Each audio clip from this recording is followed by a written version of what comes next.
dengan kita buka paket 30 paket umroh. Ini semua semata-mata untuk mengajak masyarakat supaya ada suatu motivasi. Kita tidak lain. Kalau dulu-dulu kita sering memberikan hadiah motor, sepeda, macam-macam. Ini sekarang bentuknya beda. Kenapa bentuknya beda?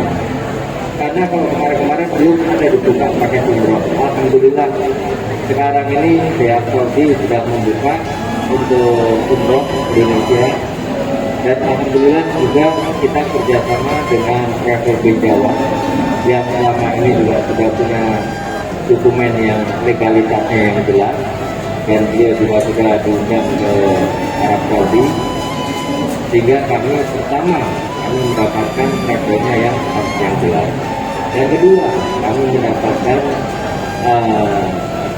partnership yang baik, yaitu Pak Haji Amin. Bapak sudah vaksin? Sudah vaksin?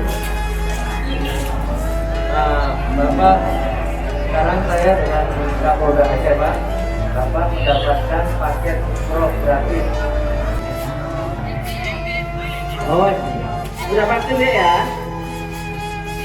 Nah, adik selamat ya, dapat hadiah umroh. Umroh.